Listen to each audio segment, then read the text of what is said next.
तो नमस्कार, good morning, सत श्री अकाल, आदाब। स्वागत है सभी का CA intermediate regular batch of C for costing, C for common sense के एमसीक्यू प्रैक्टिस सेशन में। ये है एमसीक्यू प्रैक्टिस सेशन नंबर 3। एक बार क्विकली उन लोगों के लिए जो डायरेक्टली सेशन में जाकर जुड़े हैं, उन लोगों को बता दूं कि हम लोग यहाँ पर कर रहे हैं CA intermediate cost and management accounting के एमसीक्यू प्रैक्टिस। और हमारा सोर्स है मई 2025 में आईसीएआई ने 8 मॉडल टेस्ट पेपर्स रिलीज किए थे। अमेजिंग मॉडल टेस्ट पेपर्स है, trust me, nothing less than Brahmastra for every CA student. बैठे बिठाए आईसीआई ने आपको 8 टेस्ट सीरीज के पेपर्स दिए हैं। तो अगर कोई बच्चा पूरी शिद्दत से प्रिपरेशन करे तो आठों पेपर सॉल्व कर कर इवेल्युएट करके ये देख सकता है that is he really examination ready और नॉट।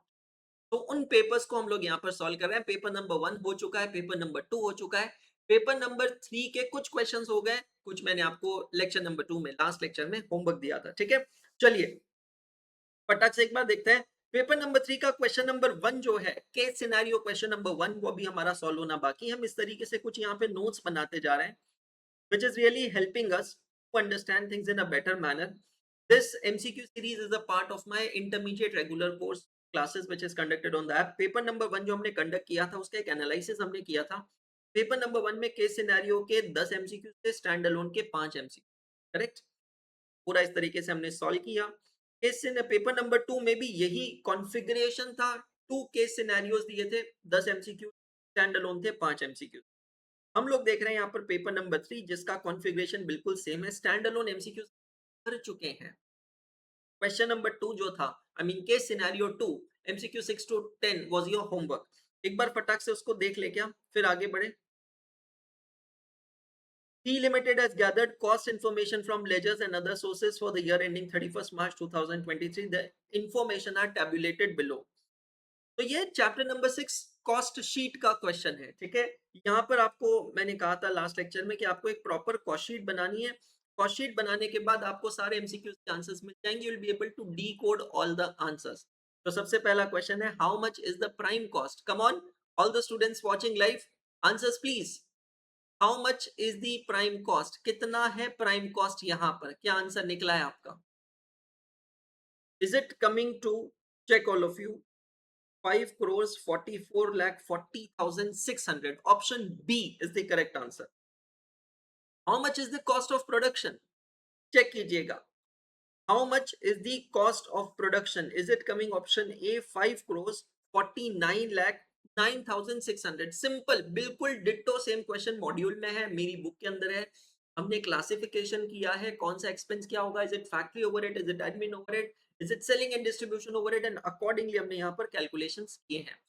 सीओजीएस आपको निकालना है। सीओजीएस कितना है, is it coming option B 5 crores 50 lakh 59,600? Check all of you.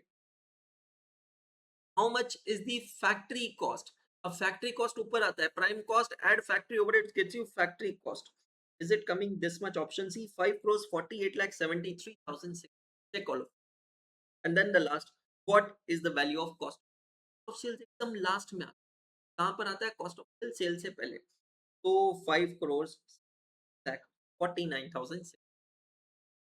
As I said in the last class, कि एमसीक्यू के लिए कोई अलग तरीके से नहीं पढ़ना पड़ता है। It's just that when you are studying a topic, study it extensively, conceptually. आप उससे डिस्क्रिप्टिव क्वेश्चन या एमसीक्यू, नो मैटर कोई भी क्वेश्चन, आप उसको सॉल्व कर पाएंगे, है ना। चलिए इसका केस सिनेरियो क्वेश्चन नंबर 1 करते हैं, जिसको हमने लास्ट क्लास में पढ़ा था और हमें समझ में आ गया कि भैया ये जो क्वेश्चन है ये है चैप्टर नंबर 3 एम्प्लॉय कॉस्ट। ये जो भी रेफरेंसेस दे रहा हूं मैं मेरी बुक के दे रहा हूं, which is very close to ICI book, है ना। नाउ तैयार है। कैसे सिखाया मैंने एमसीक्यू को करना है, हमें कैसे डिकोड करना है। सबसे पहले क्वेश्चन पढ़ो, how much quantity of output is lost due to labour turnover. Labour turnover का क्वेश्चन है, objective in mind. Number 2, how much loss in the form of contribution the company incurred due to labour turnover. Same question हम लोगों ने कर रखा है। Labour turnover की वजह से लॉस ऑफ कंट्रीब्यूशन कितना हुआ, बेसिकली योर इम्प्लीसिट लॉस आपको निकालना है। What is the cost of repairing of defective unit, ठीक है। कैलकुलेट द प्रॉफिट और loss by the company due to increased labor turnover. तो implicit cost plus explicit cost, total net loss. How much quality of output is lost due to inexperience of the new worker. Overall question बहुत आसान है, बहुत ही simple है। एक एक कर कर देखते हैं, पढ़ते हैं, समझते हैं और सॉल्व करते हैं। तैयार है, चलिए। The board of JL Limited has been appraised by General Manager HR that the employee attrition rate, turnover rate in the company has increased. The following facts have been presented by the GM HR. ठीक है? Training period of the new recruits is 50,000 hours. अब आप ये सोचो, नए employees आए हैं तो उनको ट्रेनिंग देना पड़ेगा, तो उनको ट्रेनिंग देने में 50,000 घंटे लगे। अगर लेबर टर्नओवर नहीं हो तो नए एम्प्लॉइज नहीं आते थे तो ट्रेनिंग आवर्स नहीं होते। ठीक है, अच्छा मैं टाइमिंग मैंने यहाँ पर नहीं लिया, टाइमिंग ले लेते हैं भाई, टाइमिंग ले लेते हैं। During this period there productivity is 60% of the experienced worker. Okay, तो इसका मतलब है 50,000 आवर्स जो हम लोगों ने टोटल ट्रेनिंग में दिए हैं, रफ वर्किंग करना चालू करें ना भाई लोगों। हाँ, तो ट्रेनिंग के जो हमारे आवर्स हैं 50,000, इसको मैं दो पार्ट्स में डिवाइड कर सकता हूं, प्रोडक्टिव एंड अनप्रोडक्टिव। प्रोडक्टिव कितना है? 60% टाइम प्रोडक्टिव है। अनप्रोडक्टिव कितना है? 40% टाइम अनप्रोडक्टिव है। तो 50,000 का 60% हो गया 30,000 आवर्स, क्योंकि labour are working at 60% efficiency of the experienced workers. ठीक है, और अनप्रोडक्टिव कितना हो गया? 20,000। ये कभी भी ध्यान रखना, सही होता है, क्वेश्चन पढ़ते से ही साथ साथ में थोड़े थोड़े कैलकुलेशन करते रहने चाहिए। Time required by an experience worker is 10 units, 10 hours per unit. अच्छा, स्टैंडर्ड टाइम दिया है कि एक एक्सपीरियंस्ड वर्कर अगर एक यूनिट बनाएगा तो उसको बनाने में 10 घंटे लगते हैं, 1 सेकेंड।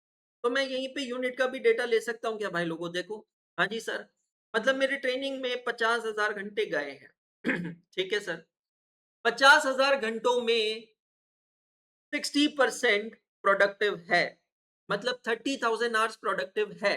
तो 30,000 आवर्स में कितने यूनिट्स बन चुके होंगे?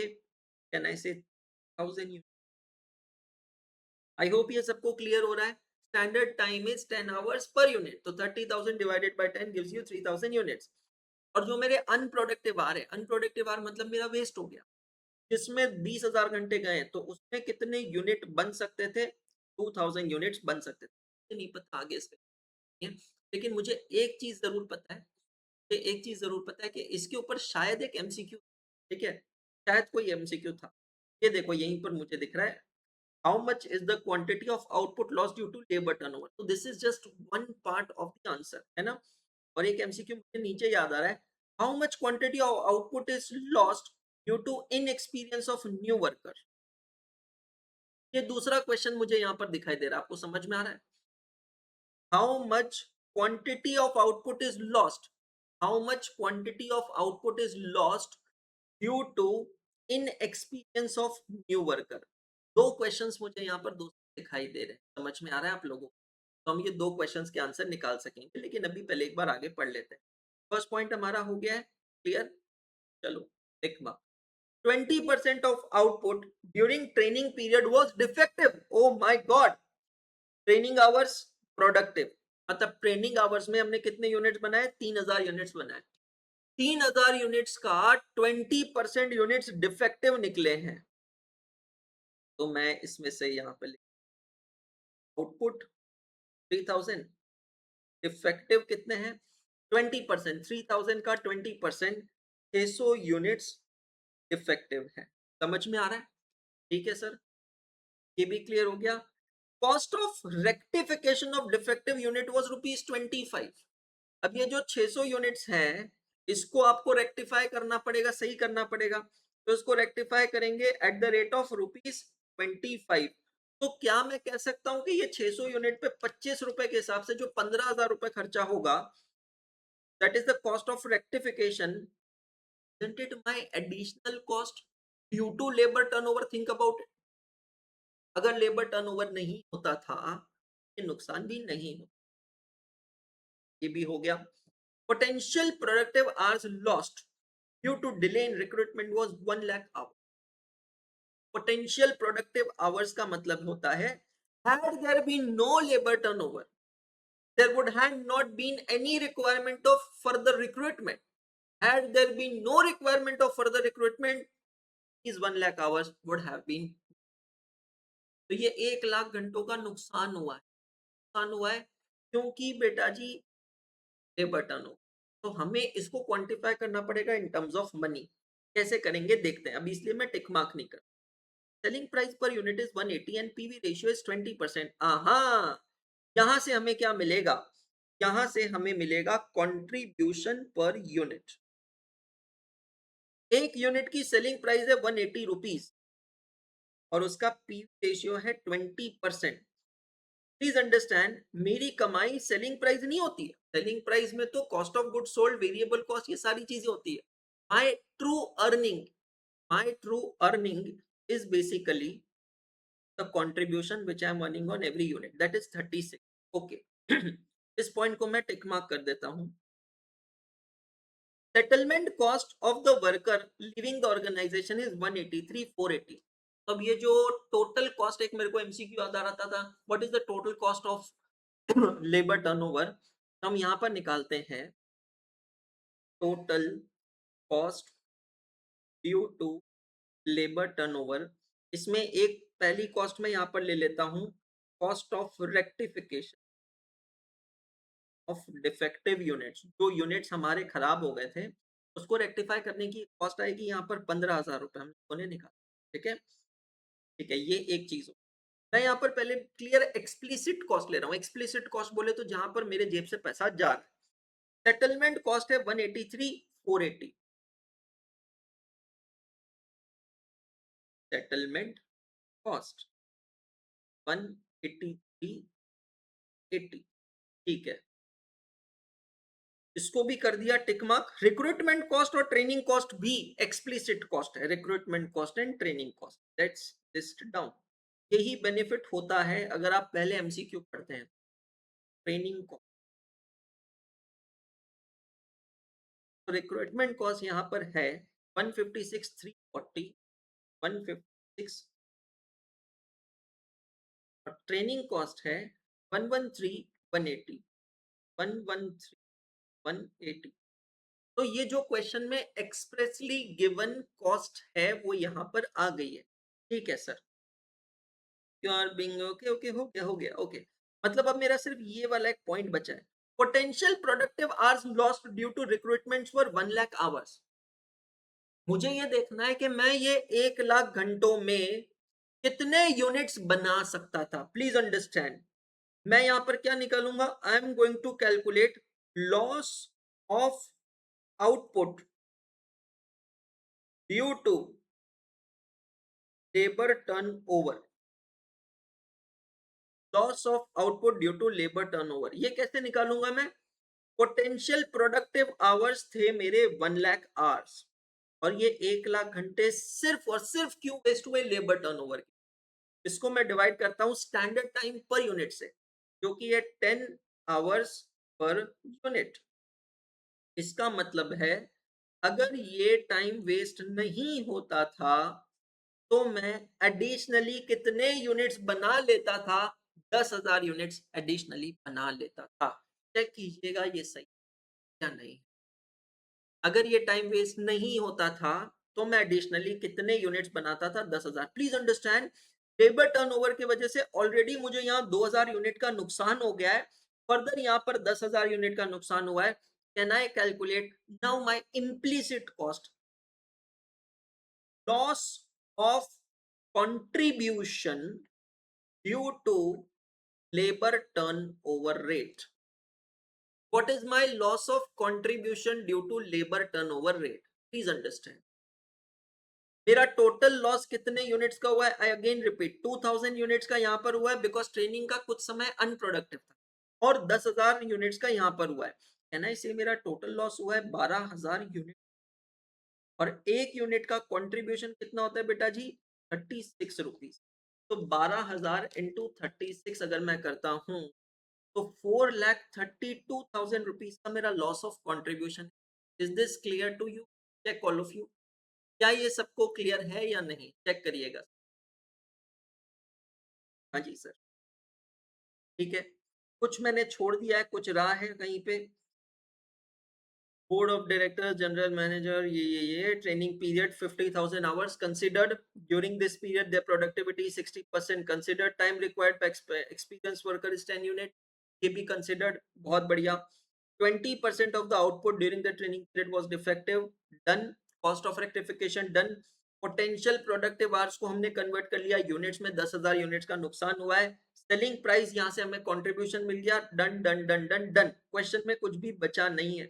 अब मैं यहां पर ले सकता हूं therefore total profit foregone due to labour turnover. अब हमने ऐसा ही एक सिमिलर क्वेश्चन किया है दोस्तों, लेकिन वो डिस्क्रिप्टिव क्वेश्चन था. How does it matter? अभी मैं क्या कर रहा हूं, मैं डिस्क्रिप्टिवली क्वेश्चन को सॉल्व कर रहा हूं. Is it coming to 9 lakhs? Check all of you.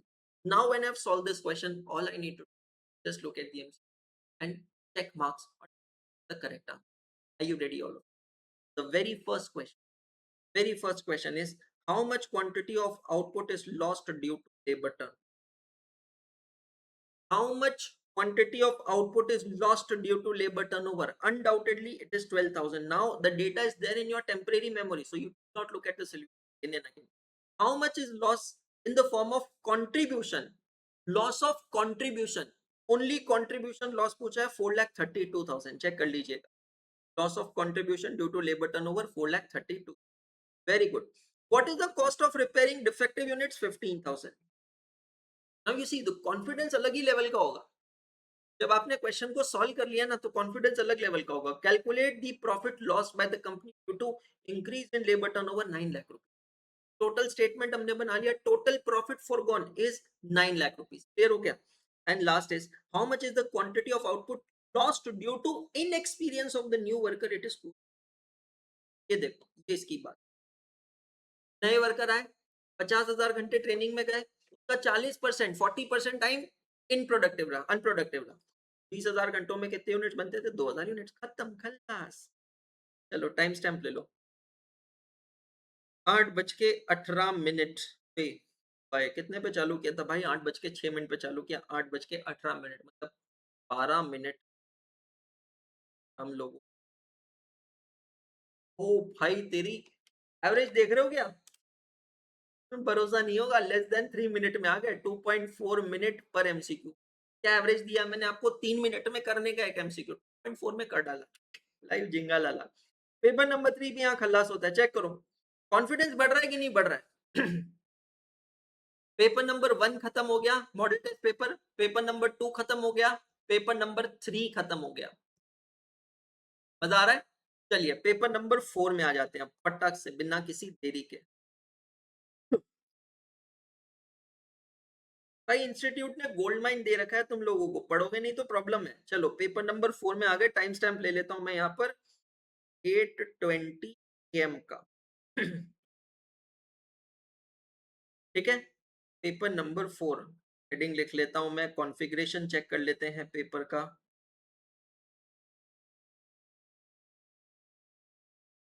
मोटा मोटी शायद सेम का. जहां मुझे ऐसा लगेगा ना कि एकदम हलवा क्वेश्चन है, इजी क्वेश्चन है, उसको मैं होमवर्क बता दूंगा भाई.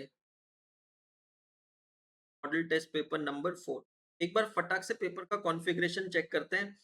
तो मुझे यहाँ पर ये अरे बहुत बड़ा केस सिनेरियो दिख रहा है. इस पे 1 2 3 4 5 5 एमसीक्यूज दिख रहे हैं. दूसरा भी बड़ा सारा क्वेश्चन दिख रहा है केस सिनेरियो का. 1 2 3 4 5 5 क्वेश्चन है बराबर. ये स्टैंड अलोन दिख रहा है. This is a stand alone, this is stand alone, this is stand alone, stand alone, stand alone. Configuration तो मोटा मोटी वही है, लेकिन एग्जामिनेशन का मैंने आपको बताया था कभी 3 केस सिनेरियो बेस्ड क्वेश्चंस भी आ जाते हैं. 4 4 4 एमसीक्यू, मतलब 12 एमसीक्यू और 3 स्टैंड अलोन आ जाते हैं. करेक्ट. चलिए रेडी ऑल ऑफ यू, आ जाओ. Come to case scenario question number 1. पहले क्वेश्चन पढ़ते हैं. The annual requirement of material R to meet the target sales of 24,000 unit of product P is dash. Annual requirement of raw material पूछा है. शायद ये budget and budgetary control का लग रहा है क्या भाई लोगों? The ordering quantity as per current inventory policy and the proposed Wilson's economic order quantity of material R. भाई साहब EU आ गया, मतलब शायद मटेरियल कॉस्ट का भी हो सकता है. The net saving of inventory cost on migration from current inventory policy to Wilson C OQ। अब तो कंफर्म मटेरियल कॉस्ट का इंसेंटिव पेबल अंडर रोवन। अच्छा भाई तेरी जबरदस्त। पहला क्वेश्चन मेरे को डाउट जा रहा है, ठीक है, मैं डाउट हूं वो चीज लिख देता हूं यहाँ पर। ये है chapter number 15 budgets and budgetary control का सेकंड और थर्ड जो है ये है मटेरियल कॉस्ट। इतना सही है ना। फोर्थ नंबर क्वेश्चन आ गया चैप्टर नंबर 3 एम्प्लॉय कॉस्ट का, और फिफ्थ नंबर भी आ गया chapter number 3 employee cost. Ram Lakshman Bharat सब जने एक, पूरा राम परिवार एक साथ मिला यहाँ पर, ठीक है। चलिए अब क्वेश्चन को उस तरीके से पढ़ते हैं। पहला क्वेश्चन क्या है, annual requirement of raw material R to meet the target sales of 24,000 units. In a sense, why I'm anticipating this as a question of budget and budgetary control, try to understand. Can I say this is my budgeted sales of finished goods? मुझे क्या निकालना है, consumption budget, raw material consumption budget, annual requirement of material R. पढ़ लेते हैं। Tropic Private Limited was engaged in the business of manufacturing product P, finished good है। The product P requires 2 units of material R. Product P require 2 units of material R. Annual requirement of material R पूछा है। अब मैं इस requirement को consumption interpret करूं या purchase interpret करूं? Annual requirement is not consumption, यही बच्चा कंफ्यूज। मैं इसको कंजम्पशन कहूं या मैं इसको पर। भाई लोगों, पहली लाइन ने मेरे को कंजम्पशन का तो जवाब दे दिया कि 1 यूनिट फिनिश गुड में 2 यूनिट्स रॉ मटेरियल के चाहिए। तो रॉ मटेरियल कंजम्पशन यहां पर कितना होगा, 24,000 इंटू 2, 48,000 यूनिट्स का। आप देखोगे तो ये भी एक ऑप्शन दिया हुआ है वहां पर, समझ में आ रहा है, ये भी एक ऑप्शन वहां पर दिया हुआ है। लेकिन रुकना, यहाँ गलती करोगे आप। क्या गलती करेंगे सर? बेटा 24,000 टारगेट सेल्स है। पहले आप ध्यान रखो, हमने बजट एंड बजटरी कंट्रोल में क्या देखा, सेल्स बजट बनता है, उसके बाद में प्रोडक्शन बजट बनता है, उसके बाद में रॉ मटेरियल बजट परचेज। तो आप अगर ये कंजम्पशन कहते हो 24,000 इंटू 2 है तो गलत है। 24 प्रोडक्शन नहीं। क्वेश्चन पढ़ो पहले पूरा। यस सर, समझ गए। And does not wish to retain any closing stock. तो प्रोडक्ट पी का कोई भी क्लोजिंग स्टॉक नहीं रखना चाहते। एक बात बताओ जरा, प्रोडक्शन बजट का फॉर्मूला बोलो तो भाई लोगों क्या होता है? सर प्रोडक्शन बजट आपने सिखाया था, आपने क्या सिखाया था सर? आपने ट्रेडिंग अकाउंट के थ्रू सिखाया था कि ये हमारा सपोज ट्रेडिंग अकाउंट, ठीक है, ये ओपनिंग स्टॉक, ये आएगा हमारा प्रोडक्शन, प्रोडक्शन करना है फिर। हाँ तो ये हो गया हमारा प्रोडक्शन, ये हो गया हमारा सेल्स का डेटा, ये हमारा क्लोजिंग स्टॉक। सिंपल है। और आपने कहा था सर डेबिट क्रेडिट की टोटल मैच होना चाहिए। अब क्वेश्चन कहता है कि 24,000 यूनिट्स का आपका बजटेड सेल्स है और आप कोई क्लोजिंग स्टॉक नहीं रखना, मतलब कुल मिलाकर मेरे ट्रेडिंग अकाउंट के क्रेडिट की टोटल 24,000, इसको डेबिट में लिखता हूँ 24। सर ये एग्जाम में कर सकते, अरे बेटा तेरे को देना का है, बिल्कुल करना, मत प्रॉब्लम आ रहा है, तेरे को फॉर्मूला लिख के करना वैसे कर, ठीक है। Okay, now a company intends to sell 24,000 units of product P, does not intend to retain any closing stock. However, the opening stock is 4,000 units. शाबाश, ओपनिंग स्टॉक है 4,000 यूनिट। ये हो गया हमारा production budget of finish good. Opening stock है 4,000 units का, समझिएगा। एक बात बताओ, क्या मुझे अब यहाँ पर फिनिश गुड प्रोडक्शन की फिगर नहीं मिल जाएगी? 20,000 check, how much finish goods is to be produced, 20,000। अब 20,000 के बेसिस पे annual requirement of material R, फिर से क्या इंटरप्रेट किया जाए? मेरी एनुअल रिक्वायरमेंट क्या है मटेरियल आर की? इसका मतलब क्या है, raw material required for budgeted production, raw material required for budgeted production. Budgeted production is 20,000 units. and the standard quantity of raw material required for every unit of P is 2 units. Check all of you. Is your answer 40? Presence of mind, patience, calmness, everything required, question will get deep automatic. 40,000 units material required for budgeted production, 40,000 unit. Is that clear to all of you? एक MCQ हमारा, अब देखो ये पहला ऐसा MCQ हम solve कर रहे हैं जहां पर एक केस सिनेरियो में मल्टीपल टॉपिक्स है। अब ये कैसे डिकोड हुआ, अब थोड़ा सा अगर आप समझने की कोशिश करेंगे ना, यहां तक आपको फर्स्ट एमसीक्यू का आंसर मिल गया। Raw material R has to be procured after considering the opening stock of R amounting to 10,000. Raw material R is to be considered after considering opening stock of 10,000. The technical team further confirms that the yield in the course of manufacture is 80% of input. ओहो, हमारा answer सही आ गया, ये मात्र एक संयोग है, बाकी अभी कैलकुलेशन बाकी है। क्या कहता है कैलकुलेशन, समझिएगा, इसको डिकोड कीजिएगा। ये कहता है भैया कि जितना भी आपका इनपुट होगा आउटपुट उसका 80% होगा। तो अगर इनपुट मेरा है 100 तो आउटपुट मेरा कितना होगा 808। ये क्लियर हुआ क्या सभी को? ये क्लियर हुआ पक्का? अब मेरा आउटपुट मतलब फिनिश गुड्स, इनपुट मतलब रॉ मटेरियल। तो आउटपुट मेरा कितना है, बजटेड प्रोडक्शन 20,000 यूनिट्स का बजटेड प्रोडक्शन है फिनिश गुड्स का। कहां से निकली है फिगर, प्रोडक्शन बजट से। तो बेटा जी अगर 20,000 बजटेड प्रोडक्शन है तो इनपुट उसके लिए कितना होगा, जरा चेक कर लो, 50,000 यूनिट्स का। ये 50,000 यूनिट्स क्या है, ये है मेरा रॉ मटेरियल कंजम्पशन। समझ में आया, कितना रॉ मटेरियल कंज्यूम करना है। लेकिन उसमें से मेरे पास ओपनिंग स्टॉक है 10,000 यूनिट्स का।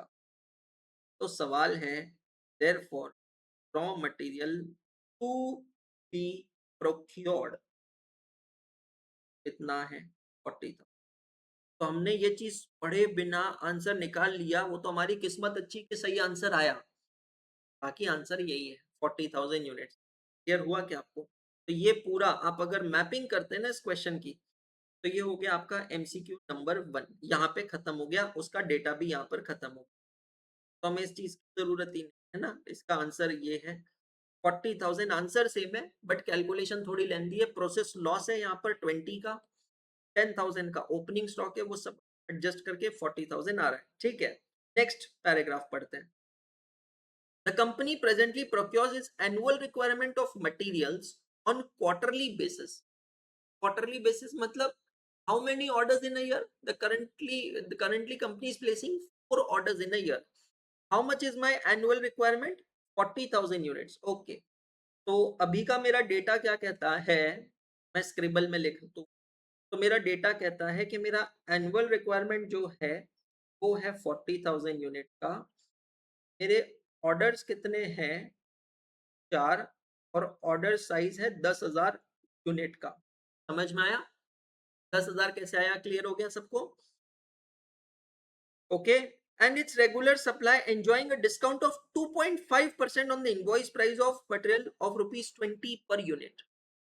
ओके, तो अभी हमारी प्राइस पर यूनिट क्या है, what is my raw material cost price पर। तो 20 रुपीज तो प्राइस है, लेकिन उसमें 2.5% का मेरे को डिस्काउंट मिलता है, तो वो होता है 19.5। ठीक है, वापस पढ़िए। द कंपनी प्रेजेंटली प्रोक्योर्स, अभी प्रेजेंट में हम क्या कर रहे हैं, हमारा जो रॉ मटेरियल रिक्वायरमेंट है on quarterly basis. Quarterly number of order 4, 40,000 annual requirement, number of order 4, इसका मतलब है ऑर्डर साइज कितना हो गया 10,000 का। ठीक है, okay. From its regular supplier enjoying a discount of 2.5% on the invoice price of the material of rupees per unit। सारा डेटा लिख लिया। Every time the company places the order of material R, it incurs 125 for each order placed। इसको हम कहेंगे ordering cost O 125.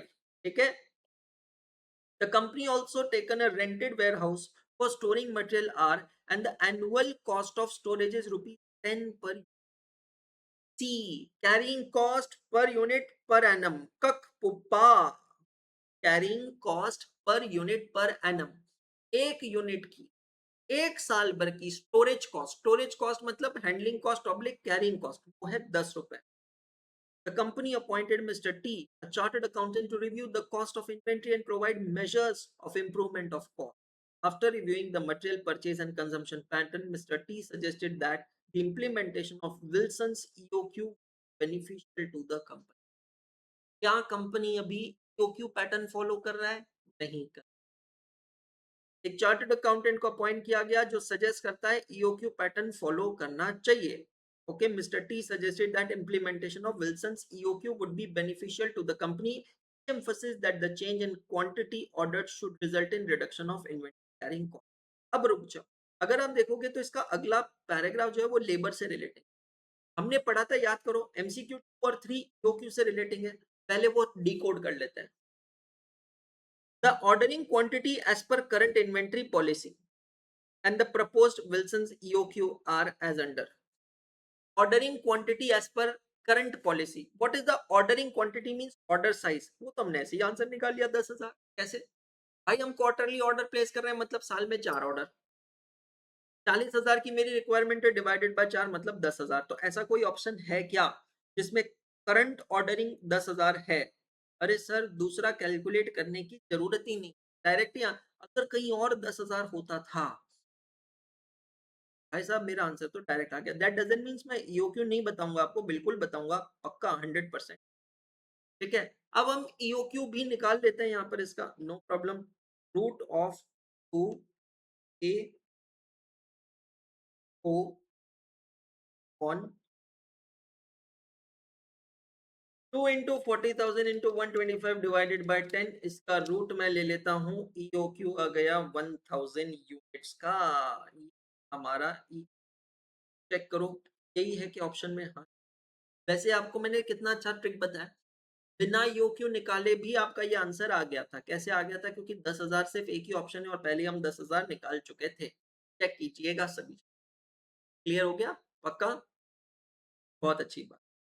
The net savings to inventory cost on migration from current policy to. Net saving पूछिए. यहाँ पे क्या करना पड़ेगा? मुझे निकालना पड़ेगा total cost at current policy, total cost at EOQ और दोनों का डिफरेंस. कोई विषय नहीं, लंबा चौड़ा निकाल लेंगे. सबसे पहले ठीक है. टोटल कॉस्ट में अब ईओक्यू में अगर हम शिफ्ट होते हैं तो भाई लोगों, हमें कोई डिस्काउंट विस्काउंट मिलेगा क्या? ऐसा कुछ है क्या? अगर हम ईओक्यू पे शिफ्ट होते हैं तो डिस्काउंट मिलेगा? नहीं. डिस्काउंट सिर्फ कब है? जब मैं क्वार्टरली ऑर्डर दे रहा हूँ. ठीक है. मैं यहाँ पर कैलकुलेट करूंगा प्रेजेंट और यहाँ पर निकालूंगा ईओ. सबसे पहले लूंगा मैं यहाँ पर बेसिक कॉस्ट. बेसिक कॉस्ट भाई, यहाँ पर 40,000 यूनिट्स मेरा एनुअल कंजम्पशन है और अभी मुझे 19.5 से मिल रहा है क्योंकि मुझे 2.5% का डिस्काउंट मिल रहा है. लेकिन अगर मैं ईओक्यू के हिसाब से जाऊंगा तो मुझे 40,000 यूनिट्स एमआरपी पे खरीदना पड़ेगा 20 रुपीज. हरकत नहीं. 40,005 यहाँ पे हो गया 7,08,000 और यहाँ पर हो गया 8,00,000. ये क्लियर है?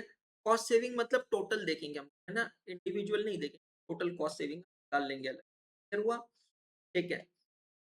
सेकेंड कॉस्ट है टोटल ऑर्डरिंग कॉस्ट. अगर मैं प्रेजेंट में जाता हूं तो मेरे नंबर ऑफ ऑर्डर्स हैं 4 और 125 रुपए मेरी ऑर्डरिंग कॉस्ट है. 125 into that gives you 500 rupees as ordering cost. अगर मैं ईओक्यू मॉडल पे जाता हूं तो मेरे नंबर ऑफ ऑर्डर्स कितने होंगे? चेक कर लेते हैं. Number of orders under EOQ. My annual consumption of raw material is 40,000 divided by order size is 1,000. Very good dear. 40 orders is the correct answer. So I will incur substantial ordering cost 40, 125, that is total 5,000. Okay. Third is total carrying. Carrying cost means average inventory into Kakpuppa. What is the formula of average inventory? Order size divided by 2 into carrying cost per unit per annum. 10,000 divided by 2 into 1,000, that gives you 5,000. और यहाँ पर पता है आपको calculation की जरूरत नहीं, आप डायरेक्टली 5,000 लिख सकते हो। एमसीक्यू करो ना, दिमाग चलाना, क्या हमको पता होना चाहिए। At EOQ, total ordering cost is equal to total carrying cost. और वैसे भरोसा नहीं है तो मैं कैलकुलेट भी करके दिखा दूं भाई। ऑर्डर साइज है 1000 का divided by 2, that is average inventory into भाई, इतना तो भरोसा करना पड़ेगा। ठीक है, दैट्स ऑल। टोटल ले लेते हैं 7,80,000, 5,500, 7,85,500 हमारी प्रेजेंट कॉस्ट है। और अगर मैं ईओक्यू पे जाता हूं तो 8,10,000। ये क्या हो गया भाई, कुछ देखा क्या? ये क्या हो गया? एक्स्ट्रा लग गया या तो, ऐसे कैसे हो गया? ऐसे कैसे हो गया? यहाँ तो एक्स्ट्रा पैसा लग गया हमारा। आप पॉइंट समझ रहे हैं? The net savings of inventory cost migration from current inventory policy to EOQ। अब यहीं से समझ लो गड़बड़ हुई है तो गलत हुआ है।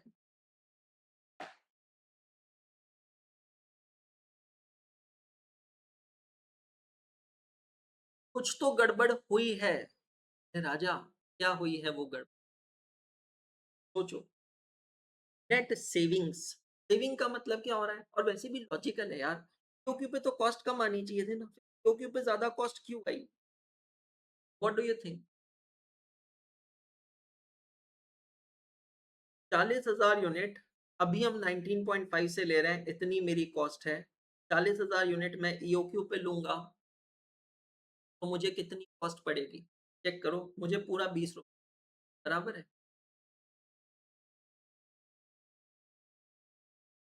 फिर हो रहा है, अभी मेरी ऑर्डरिंग कॉस्ट कितनी? 500। और अभी मेरी कैरिंग कॉस्ट कितनी है? 5,000। 500 एक बार सब चेक कर लो। नंबर ऑफ ऑर्डर्स 4 है सर, बराबर है। 125 इंटू 4 बराबर है सर 500। कल कैरिंग कॉस्ट का सर फॉर्मूला बताओगे एक बार? बिल्कुल। कैरिंग कॉस्ट का फॉर्मूला होता है average inventory multiplied by carrying cost per unit per annum. Average inventory का मतलब होता है बेटा जी ऑर्डर साइज डिवाइडेड बाय 2। हमारा भी ऑर्डर साइज है 10,000 यूनिट का, डिवाइडेड बाय 2 मतलब 5,000। 5,000 इंटू 10, 50,000। ये पकड़ लिया मिस्टेक को यहाँ पर। तो 7,80,000 प्लस 50,000 प्लस 500, 8,30,500। ओ, ये रही मिस, 8,30,500। जबकि ईओक्यू पे, हाँ अब सही है, ईओक्यू पे कॉस्ट कम है 8,10,000। Therefore how much is the amount of cost? 1,500 ऐसा कोई? चेक करिएगा सभी जने। ऑप्शन बी मुझे दिखाई दे रहा है 20। कुछ बेसिक कंसेप्ट अगर स्ट्रॉन्ग रहना तो फटाक से हो जाएगा कि at EOQ carrying cost is equal to inventory hold ordering cost. Fantastic. अब 4 और 5 नंबर जो है वो है लेबर कॉस्ट का। Incentive payable under Rowan, saving in labour cost achieve by implementation of incentive scheme over the over time. ठीक है, चलिए लास्ट पैराग्राफ बचा है। तो अगर आप देखेंगे अगेन इस क्वेश्चन का बाइफर्केशन क्या मिला? सेकेंड पैराग्राफ जो है वो है एमसीक्यू नंबर 2 और एमसीक्यू नंबर 3। अब 4 और 5 का लास्ट क्वेश्चन ऐसे डिवाइडेड है। Mr. T further reviewed the labor costing and identified that employees were paid overtime wages to ensure timely completion of project. Overtime wages comprised of daily wage rate and 100% of daily wage as overtime premium. Based on the cost records, it was understood that every month had 180 hours of regular working hours, which was remunerated at rupees 200 per hour, and overtime of 20, which was remunerated at 400 per hour. ठीक है, तो मैं overtime पे कितना करता हूं, मैं वो वर्किंग यहां पर कर लेता हूं। ओवरटाइम वेजेस पेड कितना पे करता हूं मैं? 20 घंटों का पे करता हूं और 400 रुपए से पे करता हूं, तो 8,000 रुपए मैं ओवर टाइम का पे करता हूँ। क्या यहाँ पर सवाल नॉर्मल आवर्स का हो रहा है? नहीं, ओवर टाइम आवर्स। ठीक है, तो 400 रुपए के हिसाब से mister T suggested that the above time taken may be considered as standard time, that the above time taken may be considered as standard and incentive be introduced to reduce the,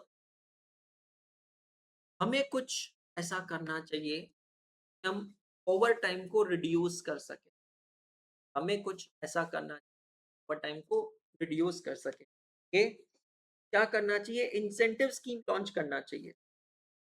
ये कहता है he further indicated that Rowan scheme of incentive be used to measure the performance and improve productivity per hour would be 125 units per hour।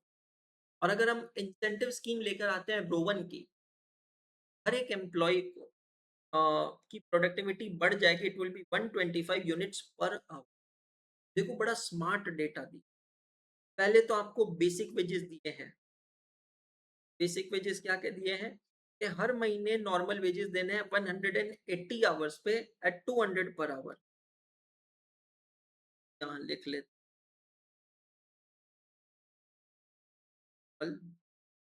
Wages 100 hours, ₹100, 180, मतलब 36,000 रुपए हम normal wages का पे कर रहे हैं और 8,000 रुपए अभी हम ओवरहेड्स का पे कर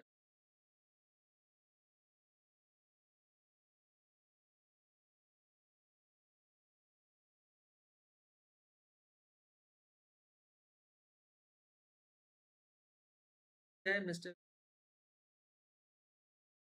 time 100% of daily wages time premium based on the data, it was understood that every month had 180 hours of regular working hours which did at 200 per hour, okay, and overtime of 20 hours which was remunerated at 400 per hour.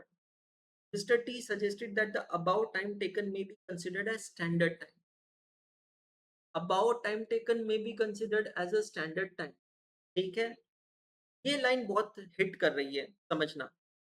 Mr. T suggested that the above time taken may be considered as the standard time. 100 hours निकाल, global के formula में मुझे चाहिए standard hours, actual hours और time से, ठीक है। ठीक है, हमारी लेबर टोटल कितना काम कर रही है, स्टैंडर्ड आवर्स पर यूनिट अगर मुझे निकालना है तो वो मैं कैसे निकालूंगा, total hours divided by total output production. Total hours 180 घंटे नॉर्मल, 20 ओवर टाइम, 200 घंटे काम हो रहा है, बराबर है। क्लियर है, आप लोगों को समझ में आ रहा है। 200 घंटे काम हो रहा है, बराबर है। 200 घंटे काम हो रहा है, उसके बाद आपसे लिखा है improve productivity per hour would be 125 per hour. अभी प्रेजेंटली कितने यूनिट्स प्रोड्यूस हो रहे हैं, आउटपुट कितना है, ये देखो हमने निकाला था। फिनिश गुड्स कितने यूनिट बन रहे हैं, 20,000 यूनिट्स, मतलब 20,000 यूनिट्स हम बना रहे हैं 200 घंटे काम करवा, divided by 20, it's coming to 0.1 आर पर। ये क्लियर हुआ, 0.01 are per unit.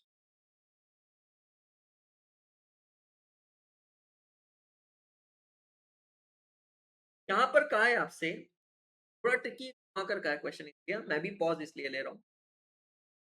He further indicated that Rowan scheme of incentive be used to measure the performance and improve productivity per hour. Improved productivity per hour would be 125 hours ना देकर दे दिए actual output in standard hours. वो कैसे निकल, मेरा एक simple सा सवाल है, डायरेक्ट क्वेश्चन पूछता, tell me how can be time, हम एक्चुअल आवर्स कैसे निकालेंगे, हम स्टैंडर्ड आवर्स कैसे, कैसे 40 कैसे आया 40, अच्छा ये पहले कैसे निकालेंगे ये?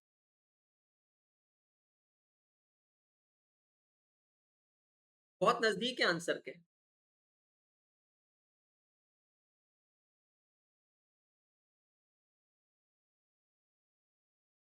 टाइम टेकन 200 आवर्स, हाँ वो तो मुझे पता है।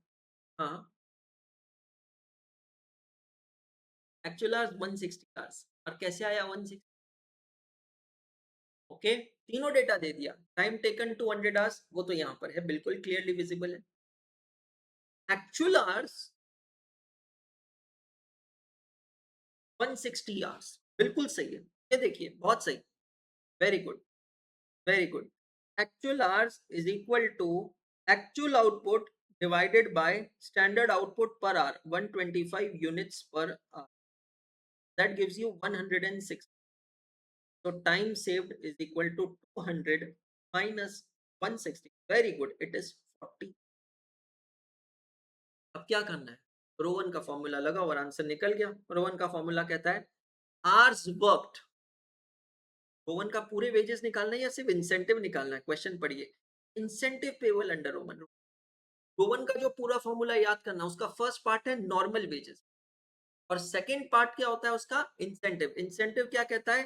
Time saved upon time saved upon standard hours, नहीं, actual hours upon standard hours, है ना, sorry, actual hours upon standard hours into time saved into rate पर। ये फॉर्मूला हो गया। एक्चुअल आवर्स है 160, स्टैंडर्ड आवर्स है into time saved data 40 hours into rate पर। चेक करिए कितना।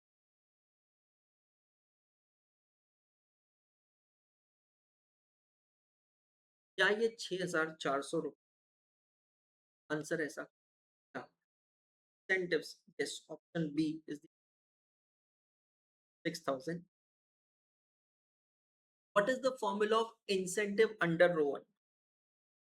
Hours, actual hours upon standard hours into bracket time saved into rate per hour, है ना? Then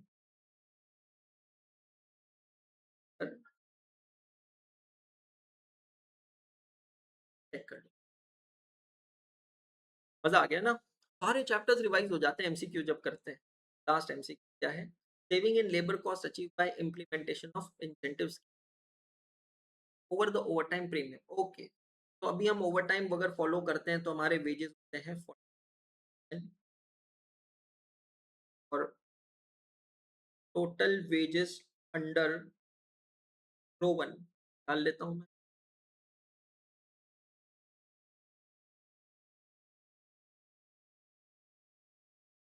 रो 1, तो रो 1 में पहले हम निकालते हैं नॉर्मल वेजेस। नॉर्मल वेजेस का फॉर्मूला है hours worked into rate per hour. तो 160 100,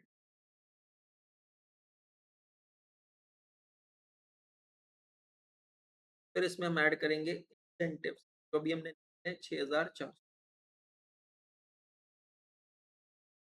तो रो 1 के अंदर टोटल अमाउंट होता है 38,400।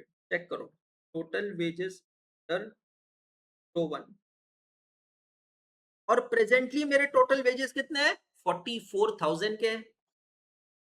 देयरफॉर वेजेस सेव्ड 44,000 minus 38,400,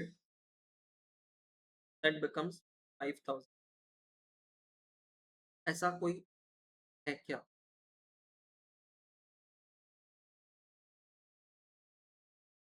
बढ़िया क्वेश्चन। 8 बज के कब चालू किया था? 8:20 पे चालू किया। 30 मिनट्स लगे हैं।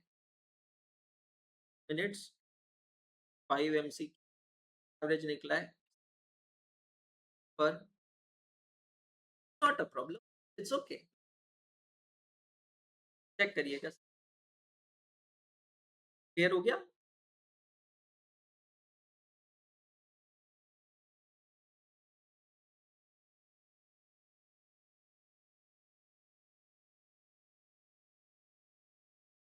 चलो अगला क्वेश्चन पढ़ते हैं तुरंत, विदाउट ब्रेक। पहले एमसीक्यू देख लेते हैं। Calculate the contribution margin per unit. Contribution per unit, शायद margin,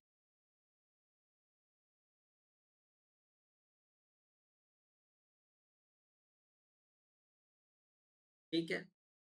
determine the break even point in sales revenue. marginal costing. If the company wants to achieve a target profit of 5 lakh, what should be the sales volume units? Marginal costing. What would be the impact on break even point?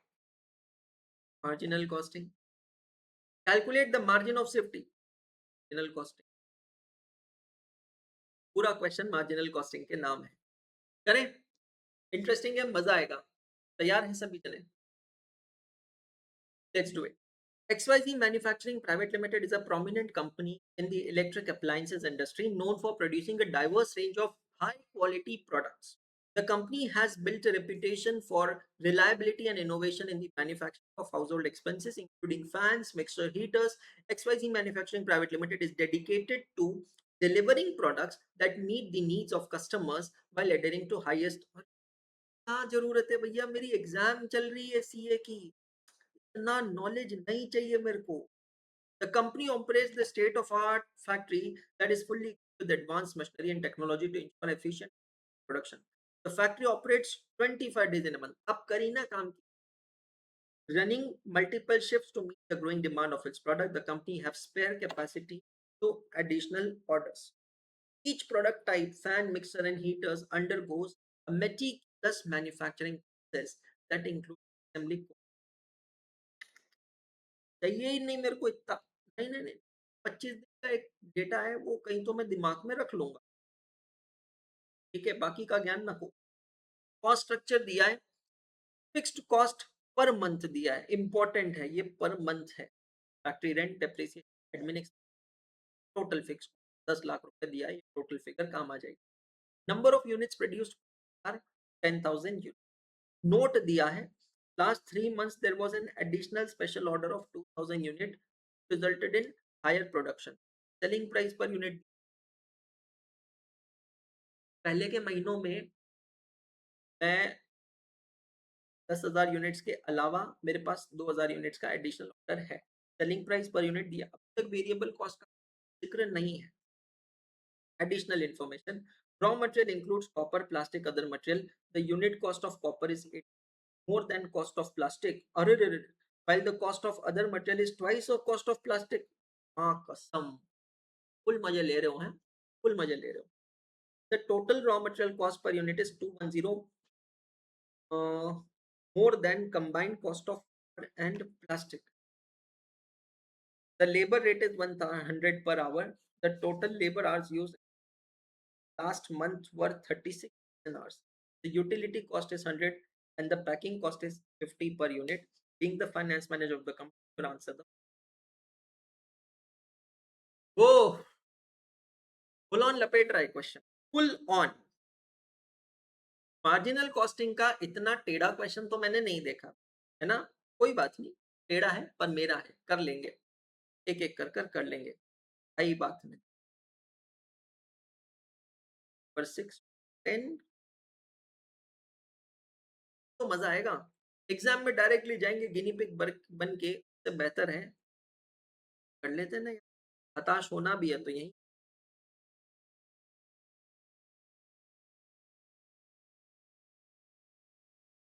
Okay, selling price per unit 700 में से minus करेंगे हम लोग, deduct करेंगे variable. जितना मुझे समझ में आ रहा है, वेरिएबल कॉस्ट इतनी सीधी नहीं निकलेगी. में एक तो आएगा डायरेक्ट मटेरियल कॉस्ट, आएगा डायरेक्ट लेबर कॉस्ट, के अलावा यहाँ पर दिया है यूटिलिटी कॉस्ट है 100 और पैकिंग कॉस्ट है 50 रुपए. ये तो दिया हुआ है. यूटिलिटी 100,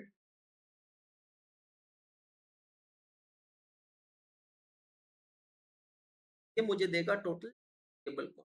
थोड़ा बाहर शिफ्ट कर लेता हूँ और फिर यहाँ से मुझे जाकर क्या मिलेगा, मिलेगा डिस्ट्रीब्यूशन पर यूनिट, जो मेरा शायद एक एमसीक्यू का आंसर होगा. और यहीं से मैं निकाल लूंगा रेशियो, बिकॉज यहाँ से मैं ब्रेक इवन पॉइंट निकाल पाऊंगा अगर एक बार पीवी रेशियो निकल गया तो. ये यहाँ तक सेट है, क्लियर है? चेक करो, यहाँ तक सबका सेट है, clear है? अब मुझे जो समझ में आया ना बेटा ये क्वेश्चन देखकर, तो मशक्कत हमको करनी पड़ेगी, वो करनी पड़ेगी मटेरियल कॉस्ट और लेबर कॉस्ट. कोई नहीं, कर लेंगे, टाइम बहुत है अपने. ये पढ़ो, raw material include copper, plastic and other material. ठीक है, देखो मत आपसे कर रहे हैं ना, रॉ मटेरियल में तीन चीजें, कॉपर और अदर प्रोडक्ट मिलकर बनती है रॉ मटेरियल। बराबर है।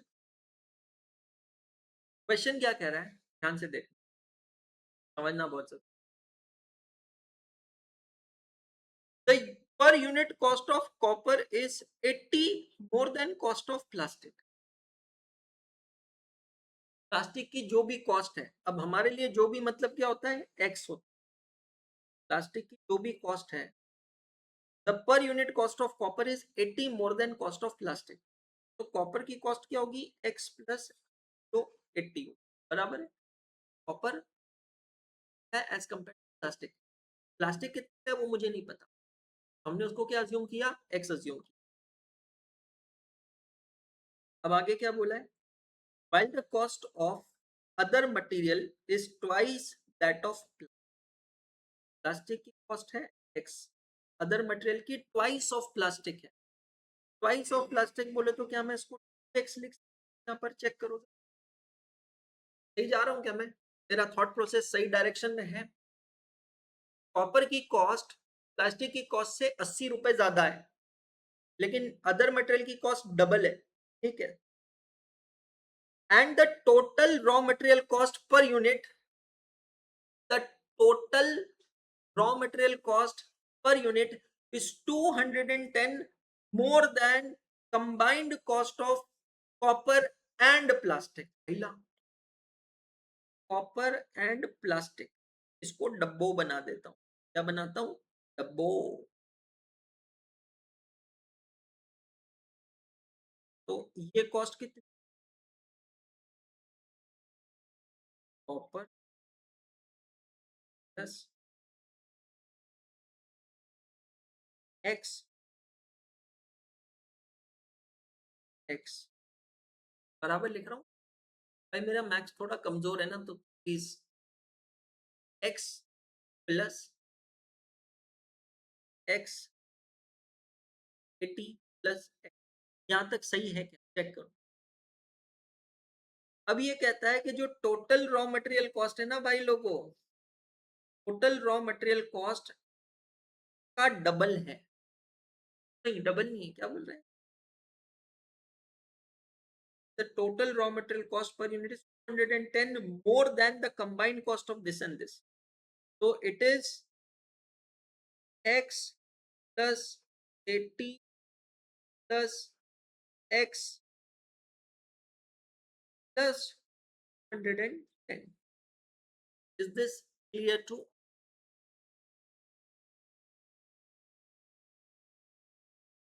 अब हमको इक्वेशन मिल, खेलो मैथमेटिक्स के जज्बातों के साथ भी खेलो।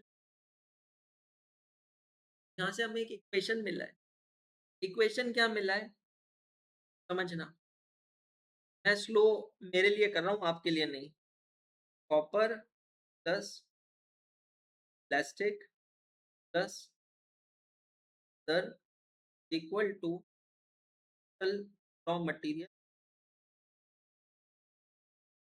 तो कॉपर बोले तो एक्स प्लस 80, प्लास्टिक बोले तो, अदर बोले तो X, it is equal to X plus 80 plus x plus 110।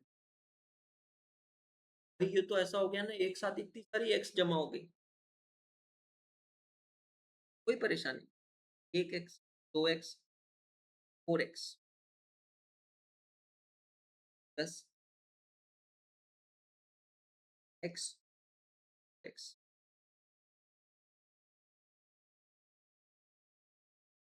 therefore x, therefore x is, check करिए, x की वैल्यू आ गई 1। क्लियर हुआ, अब तो क्या बचता है, टेंशन ही बता दूं? अब देखो, x की वैल्यू आ गई 105, ये x प्लस 80 हो गया 185, 2x 105 इंटू 2 10, सबकी अगर मैं ले 180 10, मेरा material cost per unit 500, check की डायरेक्ट मटेरियल पर यूनिट, ये क्या है, चेक कीजिए, आ गया। ये मुझसे जो डिफिकल्ट है इजी है। Labour hour rate is rupees 100 per hour, the total labour hours used in the last month per 30,000 hour, कैसे करेंगे? Labour hour rate is 100 rupees per hour, समझना, total labour hours used the last month is 36, मतलब मैंने last month में कितने units बनाए होंगे, labour hour rate is 100 per hour, total labour hours used in the last month is 36,000 hour, पिछले महीने 30,000 घंटे काम हुआ है, पिछले महीने मेरा प्रोडक्शन कितना हुआ है ये समझना। तो 10,000 यूनिट तो मैंने ऐसे ही बनाया और 2,000 यूनिट एडिशनल मैंने प्रोडक्शन किया, तो 12,000 यूनिट मैंने बनाए हैं। तो मैं यहाँ पर एक चीज निकाल सकता हूँ क्या भाई लोगों, एक बात बताओ, लेबर आर पर यूनिट पिछले साल 36,000 घंटे और 12,000 यूनिट, मतलब कहना है इसे आवर्स पर यूनिट है, चेक करो, कहना है इसे 3 आवर्स पर। अब 1 घंटे का लेबर का रेट है मेरा 100 रुपए, therefore labour cost per unit equal to per unit into 100, that is, ये तो एकदम हो गया, जरूरी तो, अरे काले बादल के बाद फिर से सवेरा तो होगा। Total variable cost,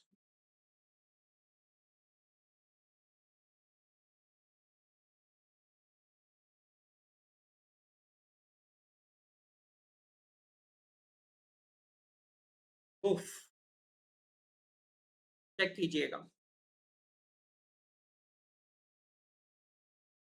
I think एक आंसर मुझे मेरा मिल गया है, मुझे मतलब आपको हमारा एक आंसर आ गया, calculate the contribution margin per unit, कितना आएगा भाई लोग sir?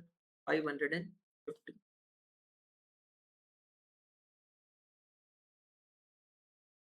Determine the break even point in terms of sales revenue, what is the total breaking, बहुत सिंपल है सर, टोटल फिक्स कॉस्ट ये दिया यहाँ पर 10 लाख रुपए डिवाइडेड बाय रेशियो,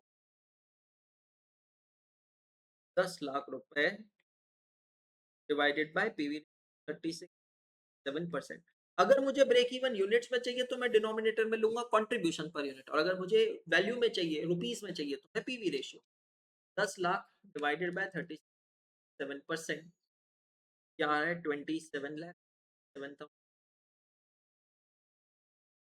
है क्या ऐसा ऑप्शन? हाँ जी sir, if the company wants to achieve 5 lakh, what should be the sales volume in units? ये भी सिंपल है, desired sales at desired profitability, formula क्या है, desired profit 5 lakh plus fix cost 10 lakh, denominator में वो लेना जो आंसर चाहिए, अगर मुझे आंसर चाहिए सेल्स वैल्यू का रुपीस का तो मैं पीवी रेशियो में लूंगा, और अगर मुझे आंसर चाहिए सेल्स यूनिट्स का तो मैं लूंगा कंट्रीब्यूशन पर यूनिट, तो 15 लाख डिवाइडेड बाय 550, 7 रहा, चेक करो, मतलब अब आप देख लो वो एक बेसिक टेबल बनाने में टाइम लगा, उसके बाद तो चीजें फटाफट होती जा रही है। What would be the impact on break even point if the variable cost per unit increases by 10?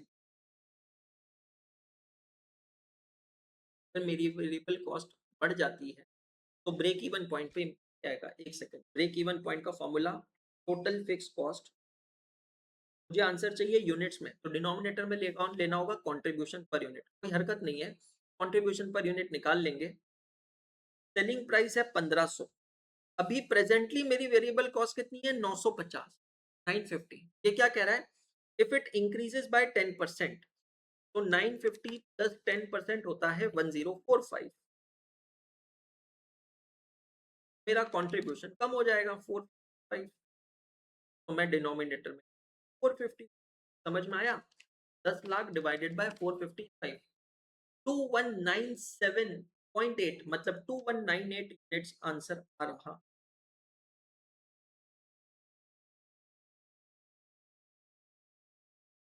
Calculate the margin of safety in percentage. The company sells 4,000 units if the variable cost per unit increases by 10%.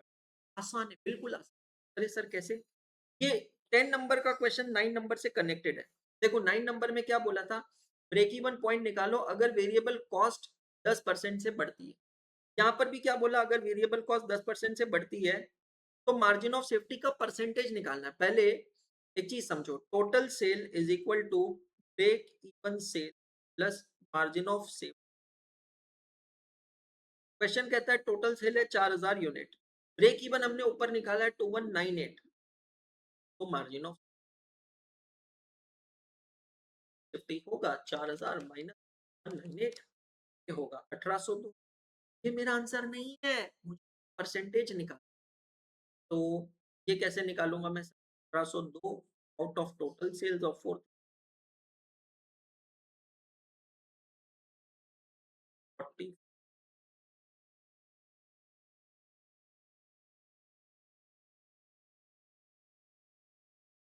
Time stamp ले लो, minute extra ही ले रहा हूँ मैं।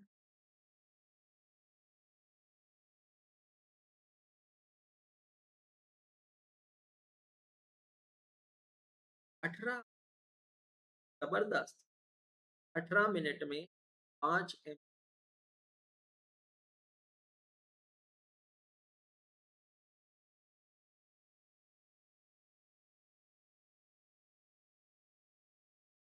बढ़िया average है, good. ये chapter to chapter very होता है, समझ रहे हो, question to question, chapter to chapter very होता रहेगा। चलेंगे भाई लोगों आगे, स्टैंड अलोन करेंगे, फटक से पेपर खत्म हो जाएगा ये।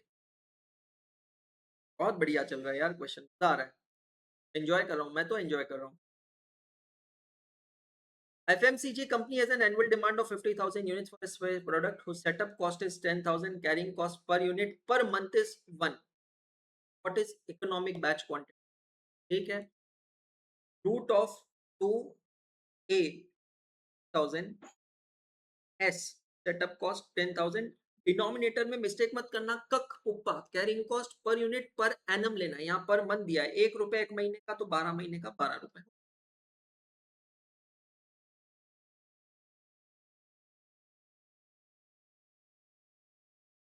9129 आ रहा है आंसर, चेक करो, 9129, लेस देन 1 मिनट में हो गया, 12 number. A furniture company wood for sofa, standard quantity of premium wood per sofa is 5 square feet, standard price per square feet of premium wood is 10 rupees, actual production of sofa is 1000, premium wood actually used 5300 square feet, actual purchase price of 10, what is the material? Okay, not a problem, formula है standard quantity standard price minus actual quantity, standard quantity का मतलब होता है standard quantity for actual consumption. तो standard क्या दिया है, 5 square feet पर सोफा, और आपने बनाया कितने हैं, actual production of sofa is 1000, 1000 in 5, that will become 5000, और स्टैंडर्ड प्राइस है 10 रुपए, माइनस एक्चुअल क्वांटिटी है 5300, और एक्चुअल प्राइस भी है 10 रुपए, 50,000 standard material cost, 53,000 actual material cost, 3,000 rupees extra लगा है, आंसर है एडवर्स। चेक करो, चैप्टर नंबर का मेरी बुक का रेफरेंस दे रहा हूँ, chapter number 8 and batch cost. बहुत बढ़िया। चलो 13 नंबर, मजा आ रहा है, कॉन्फिडेंस बढ़ रहा है। One of Pinto company's cost pool is parts administration. The budgeted overhead cost of the cost pool was 4 lakh and the expected activity was 4,000 part. ठीक है, तो ओवरहेड रिकवरी रेट निकालेंगे। ओवरहेड रिकवरी रेट कैसे निकालेंगे? 4 lakh is the budgeted overhead और activity है, तो ये चैप्टर 5 का क्वेश्चन, एक्टिविटी बेस्ड 4,000 पार्ट्स, तो 4 लाख डिवाइडेड बाय 4,000 मतलब 100 पर पार्ट, ये overhead recovery rate. Actual overhead cost is 4,20,000 and actual activity is 5,000 parts, तो हम निकालेंगे एब्जॉर्ब्ड ओवरहेड्स 5,000 पार्ट्स इंटू 100 मतलब 5 लाख रुपए। एक्चुअल ओवरहेड 4,10,000 रुपए। एक्चुअल कम है, एब्जॉर्ब ज्यादा है, मतलब यहाँ पर ओवर एब्जॉर्प्शन हुआ है 80,000 का। क्वेश्चन ये है ही नहीं ना सर, क्वेश्चन क्या है? The activity rate of the cost pool, वो पहले ही निकाल लिया ना सर, को इतनी मगजमारी करा है भाई।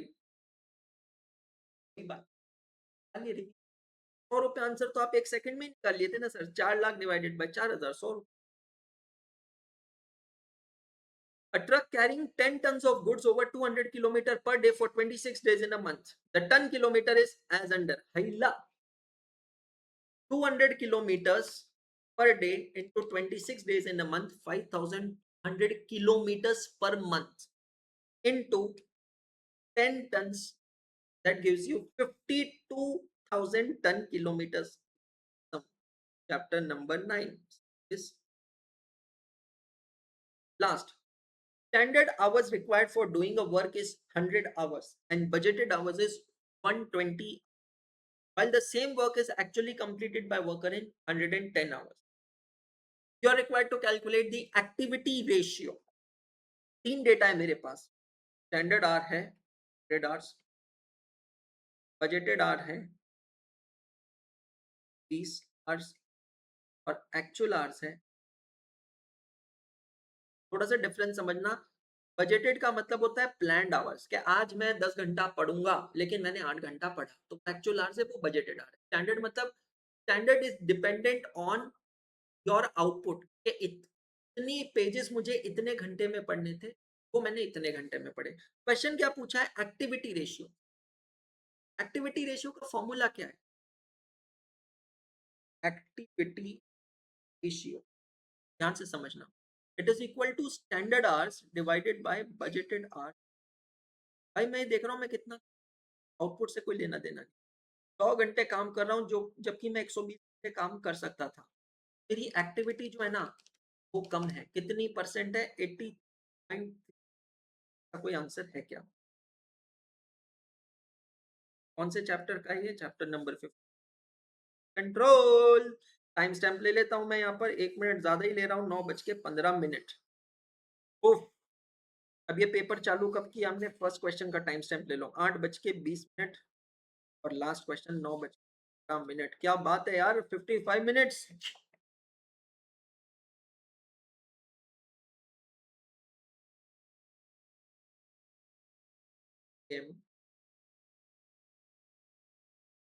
डिवाइडेड बाय एवरेज तो बहुत सही निकाल लिया भाई आज हमने, 0.67 पर, बहुत सही एवरेज निकाल, चेक करो। और बिल्कुल इसमें हर टाइप का वेरिएशन है। आप देखो यहाँ पे पहले क्वेश्चन को, फर्स्ट केस स्टडी को 6 मिनट पर एमसीक्यू लगा, सेकेंड केस स्टडी को 3.6 मिनट पर एमसीक्यू लगा, और स्टैंड अलोन तो लाइक 1-2 मिनट में हो गए। तो आपको भी ये समझना है कि इंस्टीट्यूट का जो पेपर भी बनता है ना, वो इसी तरीके से बनता है कि आप एवरेज आउट कर पाओ।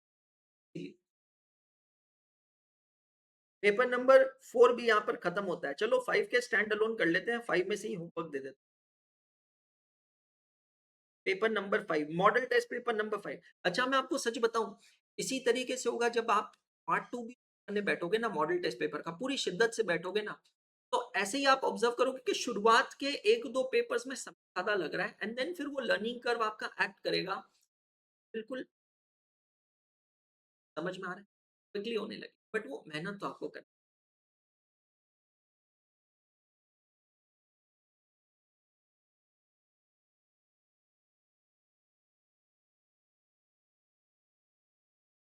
है। चलो, क्वेश्चन नंबर 1 आप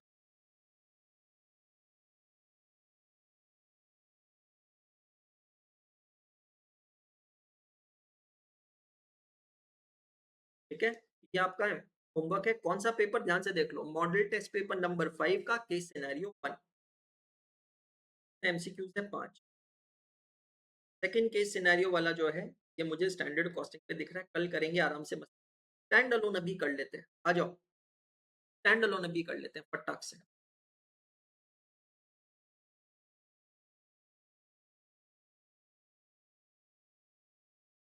कॉन्फ़िगरेशन यही दिख रहा है, 10 एमसीक्यूज़ केस सिनेरियो वाले हैं, 5 स्टैंड अलोन, वो 5 आज कर लें।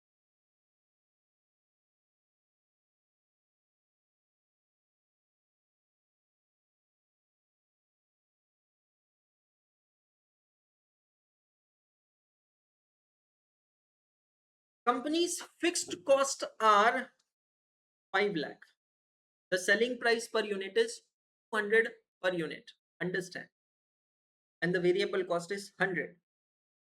How many units must be sold to earn a target profit of 2 lakh? Simple. अभी हमने निकाला है desired profit plus fixed cost divided by units में आंसर चाहिए तो contribution per unit वो है 100 रुपए, तो 7 लाख डिवाइडेड बाय 100 रुपए, चेक कर लो, 7000 units answer,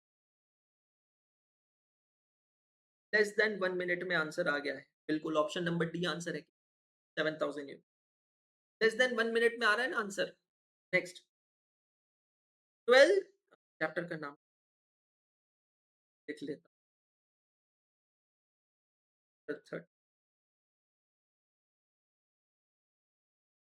Number 12. 1200 kg of material were input in the process in a period. The normal loss is 8% of input. There is no opening WIP, closing WIP. Output of the period was 700. What is abnormal gain or loss? Simple. Chapter number 11. Process cost. Input output का column बना देता हूँ। Input कितना है? 1200 kg of material, opening नहीं है, closing नहीं, normal loss होता है उसका 8%, 96 का नॉर्मल लॉस होना चाहिए। आउटपुट है 1100। What is the abnormal loss और एबनॉर्मल गेन? ग्रेटर टोटल कौन से साइड की है?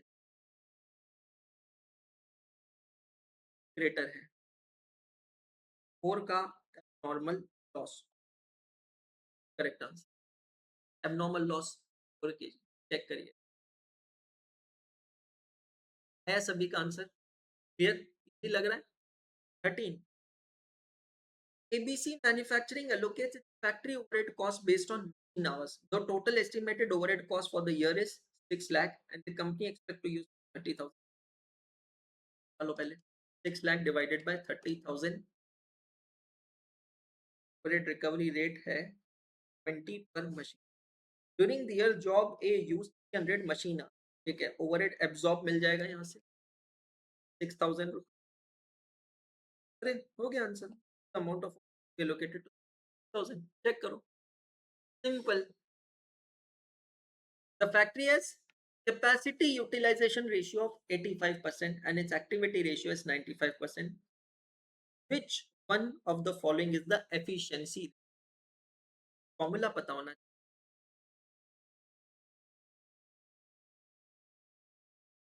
It's the number 50 budgets and budget. हाँ जी, efficiency ratio का फॉर्मूला चाहिए, बताओ, ट्राई टू रिकॉल। हो रहा है तो अच्छी बात है, नहीं हो रहा है तो हम रिवाइज ही करें, आपकी एग्जाम दे रहा हूँ। Efficiency ratio is equal to divided by capacity utilization 95% divided by,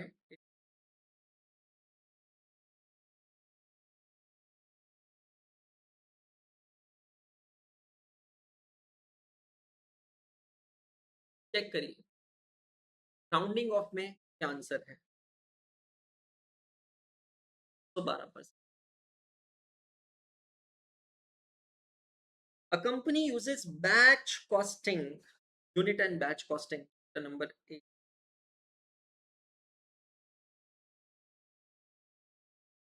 A company uses batch costing and incurs a setup cost of 20,000 per batch.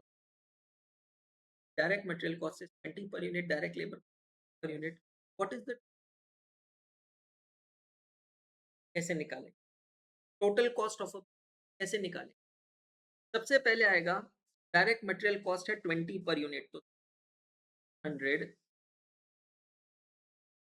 20, direct labour cost है 10 रुपीज या 1000, सेटअप कॉस्ट है 20. ये तो ऐसे होते जा रहे हैं, बिल्कुल ऐसे ही चेक करिएगा. वो मजा आ गया भाई.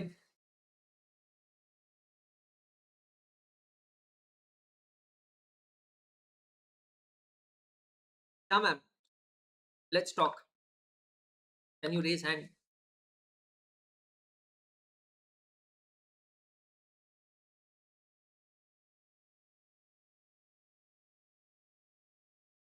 I'm glad to know and I'm very desperate to know what is your confidence level today now at the end of third MCQ practice set. Good morning sir. Good morning ma'am. बताइए ma'am. Sir एकदम मजा. Confidence बढ़ रहा है? Yes sir. ऐसा लग रहा है सारा कंटेंट रिकॉल हो रहा है जो आपने फर्स्ट पेपर में कहा था और जो आज थर्ड पेपर में आप सर्व कर रहे हो. कंसेप्ट्स रिकॉल हो रहे हैं? यस सर, बहुत इजी रिकॉल हो रहे हैं, अपने आप आते जा रहे हैं आंसर वगैरह और फॉर्मूलाज वगैरह अपने आप बनते जा रहे हैं. बहुत अच्छी. अरे आप देखो कितना चैलेंजिंग होता है वो पिछले पेपर का क्वेश्चन नंबर 1 जो था. चैलेंजिंग क्वेश्चन था क्योंकि बहुत सारे कैलकुलेशंस इन्वॉल्व थे, मटेरियल भी था, लेबर भी था, है ना. तो माइंड शिफ्ट कर पा रहा था तुरंत इस चैप्टर के बाद वो चैप्टर ऐसा शिफ्ट हो रहा था. यस सर, मतलब उस वाले क्वेश्चन में थोड़ा टाइम लग रहा था बट बाकी सारे क्वेश्चन में तो इजीली हो गया था. एवरेज आउट हो जाता है ना. एवरेज तो आप देखो हमने बहुत कम अच्छा टाइम अचीव कर लिया है एवरेज तो. Yes sir. चलो बहुत अच्छी बात. आज का होमवर्क आपको समझ में आ गया, अच्छे से करना है आपको होमवर्क, है ना. Yes sir. क्या लगता है इसको देखकर अगर पार्ट 2 करना रहा प्रैक्टिस पेपर का तो कितनी देर में हो सकता है?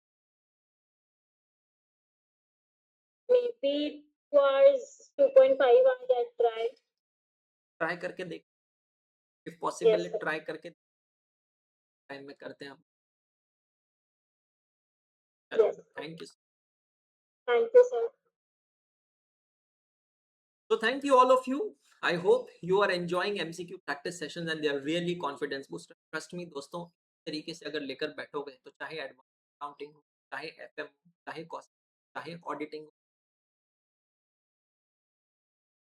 कोई भी चीज मुश्किल सिर्फ तब तक होती है जब तक हम करते नहीं. जब कर. Good day all of you.